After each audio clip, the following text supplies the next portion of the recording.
ছাত্র জীবন থেকে আপনার রাজনীতির সাথে জড়িত, এরপরে আপনি আবার এসে স্বেচ্ছাসেবক দলের দায়িত্বে রয়েছেন এই ডুমুরিয়া। আপনার কাছে জানতে চাবো যে আজকের এই কম্বল বিতরণে আপনার মনের অনুভূতি। ডুমুরিয়া উপজেলা স্বেচ্ছাসেবক দলের পক্ষ থেকে দুস্থ প্রকল্পের কম্বল আমি বিতরণ করছি, আরো অনেক জায়গায় করছি, খাবারও বিতরণ করছি। সব স্বেচ্ছাসেবক দলের পক্ষ থেকে আমরা এই কাজটা করছি। আচ্ছা, এই ফাঁকে একটু কথা জানতে চাই যে আলিয়াজগাঁও লবির নির্বাচনী এলাকা এটা, কিন্তু এই নির্বাচনী এলাকার একটু না বললেই না, যেটা হচ্ছে আলিয়াজগাঁও লবির বর্তমান পরিস্থিতি কি? বর্তমান পরিস্থিতি আগে খুবই খারাপ ছিল, কিন্তু বর্তমান পরিস্থিতি ডুমুরিয়া 5 আসনে মোটে না হলো আমার ম্যাক্সিমাম আমার ধারণায় 20 থেকে 30,000 ভোটের ব্যবধানে আমরা বিজয় লাভ করব। এবং আলিয়াজগাঁও লবির যে যে পদচারণা বা আমাদের যে দিক নির্দেশনা আমরা যেভাবে খাচ্ছি নির্বাচনের স্বার্থে, সেক্ষেত্রে আমি প্রত্যেকটা এলাকায় এই শুভনা ইউনিয়নের আমি দায়িত্ব পেয়েছি। আমি সমন্বয়ক একজন অঙ্গ সংগঠনের। আমি যতদূর জানি যে লবি সাহেব ধানের শেষে অন্তত বিপুল ভোটে আমার ধারণা জিতবে ইনশাআল্লাহ। আপনাদের ভিতরে এই যে যেমন আপনাদের এই ডুমুরিয়ার প্রাণ কেন্দ্রের যে নেতা যাকে বলা হয় মোল্লা মোশাররফ হোসেন মফিজ, তারপর অন্যদিকে রয়েছে মাহবুব চেয়ারম্যান, ওদিকে রয়েছে কবির চেয়ারম্যান, বা আপনারা নেতা খাতা যাদের ভিতরে একটু ভিন্নতা ছিল, সেই ভিন্নতাটা কি আপনারা একত্রিত হতে পেরেছেন? ভিন্নতা আমরা একক হয়ে গেছি। আসলে যে মফিজ ভাইয়ের মতন মানুষ আমি কখনো দেখিনি। মফিজ ভাই যে আসলে উদার মনের মানুষ, এটা আমি তার সঙ্গে কখনো মিশি নাই, কিন্তু ইদানিং আমি মিশছি। মফিজ ভাইয়ের মতন মানুষ এই এই ডুমুরিয়া আছে বলে আমার মনে হয় না। মফিজ ভাই একটা খুবই ভালো মানুষ, যেহেতু মফিজ ভাই একটা রাজনৈতিক নেতা এবং কবির চেয়ারম্যান একটা ভালো রাজনৈতিক নেতা, মাহবুব চেয়ারম্যান সামাজিক মানুষ, রাজনৈতিক নেতা এবং চেয়ারম্যান, এবং মফিজ ভাইয়ের নেতৃত্বে এই ডুমুরিয়া বিএনপি খুবই সুসংগঠিত হয়েছে বর্তমান, এখন খুবই একটা শক্ত ঘাঁটি।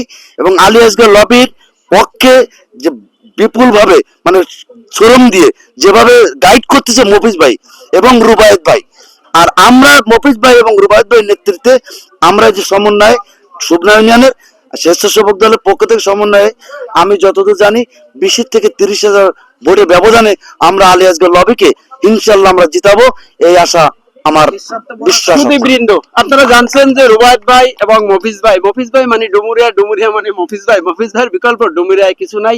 মফিজ ভাইয়ের সবাই সুস্বাস্থ্য দীর্ঘায়ু কামনা করবেন, পাশাপাশি মফিজ ভাই আপনিও সবার জন্য দোয়া করবেন। এই সংস্থার ভবিষ্যৎ পরিকল্পনা সম্বন্ধে যদি আপনি কিছু বলতেন। এই সংস্থা ইনশাআল্লাহ আল্লাহ রাব্বুল আলামিন যদি আমাদের তৌফিক দেয় এবং আমাদের যে ঊর্ধ্বতন নেতৃবৃন্দ যারা রয়েছে আমাদের খুলনার, তারা যদি আমাদেরকে নেতৃত্ব দেয়, এই প্রকল্প ইনশাআল্লাহ আমরা ডুমুরিয়ায় 14টা ইউনিয়নে আমরা এটা চেষ্টা করব সকল দুস্থদের মাঝে ছুটে বেড়ানো, এবং সাথে সাথে আমরা চেষ্টা করব থানা থেকে আমরা জেলা থেকে আমরা কেন্দ্র পর্যায়ে আমাদের কর্মকাণ্ড পৌঁছে দেওয়ার জন্য আমরা সর্বাত্মক আমরা সহযোগী চেষ্টা করব। আমাদের যারা দুস্থ, এখানে অনেক কর্মী রয়েছেন, আপনারা দেখতে পারবেন অনেক কর্মী রয়েছে, তাদেরই একটি কথা যে দুস্থদের জন্য আমরা যে কোনো ভাবে আমরা যখনই যে ডাক দেবেন আপনারা থানা থেকে, আমরা অবশ্যই আমরা সেই কাজের জন্য আমরা ঝাঁপিয়ে পড়বো। ধন্যবাদ আপনাকে। আপনি একটু জানাবেন যে এই যে কম্বল বিতরণ করেছেন আপনারা, আপনি এখানে প্রধান অতিথি হিসেবে এসেছেন খুলনা থেকে, আপনার পরিচয় দিয়ে আপনার মনের অনুভূতি। আমি খুলনা জেলা মহানগর সম্পাদিকা, তো সেই হিসাবে কাজ করছি কয়েক বছর ধরে।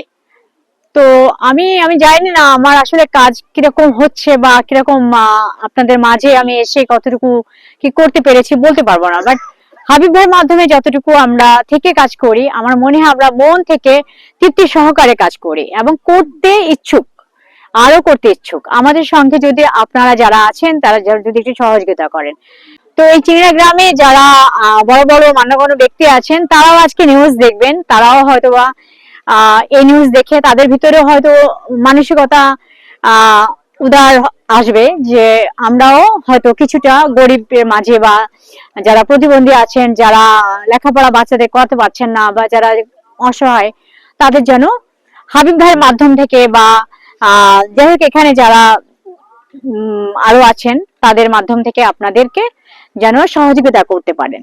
ছাত্র জীবন থেকে রাজনীতির সাথে জড়িত বাংলাদেশ জাতীয়তাবাদী দলের সাথে এই মুহূর্তে খুলনা 5 আসনের ধানশীষ মনোনীত আলিয়াজগাঁও লবির প্রাণ কেন্দ্র ডুমুরিয়া আপনারা যে কম্বল বিতরণ করেছেন, আপনার মনের অনুভূতি। আমরা সবাই মিলে একত্রিত হয়ে এই কম্বল বিতরণ অনুষ্ঠানটা করছি। আমরা আশা করি আগামীতে আরো এর থেকে ভালো আহ, অনুদান আনবো। এই অসহায় মানুষ, কানা কুড়া বুবা, এদের মাঝে আমরা এই জিনিসগুলো বিতরণ করব। আমরা এই যে দুস্থ হেলথ প্রকল্প, আমরা এটা প্রতি বছর মানুষের পাশে সর্বকিছু দিয়ে আমরা হেল্প করি। যেহেতু আমরা খালি কম্বল বিতরণ না, আমরা ছেলে মেয়েদের বই খাতা, স্কুলের ব্যাগ এবং অসুস্থ মানুষের মাঝে ওষুধ বিতরণ, এবং যদি কোনো অসহায় ব্যক্তি থাকে, মেয়ে বিয়ে দিতে পারতেছে না, তাদের জন্য আমরা এই দুস্থ প্রকল্প থেকে আমরা হেল্প করি। এইভাবে আমরা কিন্তু হেল্প করে আসতেছি এবং জনগণের দুস্থ মানুষের পাশে আমরা থাকবো, এইভাবে আমরা কাজ চালাবো। টিকু ভাই আমাদের এই এলাকার সন্তান, আমাদের ইউনিয়নের সন্তান, ওনার উদ্যোগে এই দোস্ত হেল্প সোসাইটির যে কম্বল বিতরণ করার যে এখানে আমরা উপস্থিত হয়েছি, সেই হিসাবে আজকে আমরা অনেক আনন্দিত।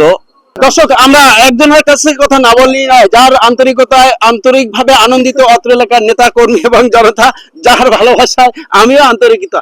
ভাই, আপনার কাছ থেকে জানতে চাবো যে আপনারা এই যে জনাব টিটুর রহমান আমেরিকার প্রবাসী, ওনার কাছ থেকে কম্বল এনে, অর্থ এনে কম্বল কিনে গরিবের মাঝে বিতরণ করেছেন, এমতো অবস্থায় আয়োজন করেছিল, কিন্তু পরিচালনায় ছিল মোহাম্মদ হাবিবুর রহমান। আপনি কি কি কাজে এখানে নিয়োজিত ছিলেন? ধন্যবাদ আলিম ভাইকে। আমি যেহেতু সম্মানিত যুগ্ম আহ্বায়ক, আমি আজকে এই দুস্থ মানুষদের ভিতরে কম্বল বিতরণে সমস্ত বিষয়গুলো দেখভাল করা, মানুষের যাতায়াতে যাতে সমস্যাগুলো না হয় এদিকেও খেয়াল রাখা, দুস্থ লোকগুলো চিহ্নিত করে অনেক অসহায় লোক আছে ধরে সহযোগিতা করতে হয়, এই ধরনের কাজ আমি নিয়োজিত ছিলাম। অসংখ্য ধন্যবাদ। আপনার সুস্বাস্থ্য দীর্ঘায়ু মঙ্গল কামনা করছি। সুদীবৃন্দ, একই কথা, খুলনা 5 আসনের ধানুশীষ মনোনীত প্রার্থী আলী আসগার লবি নির্বাচনী এলাকার এই প্রাণকেন্দ্র ডুমুরিয়ার, এই ডুমুরিয়া থেকে কিন্তু এই মুহূর্তে কম্বল বিতরণের পর্ব দেখলেন। যে যেখান থেকে দেখছেন, দেশে কিংবা বিদেশে, সবাইকে প্রাণঢাল অভিনন্দন। বিদায় নিচ্ছি এখানকার মতো। আল্লাহ হাফেজ।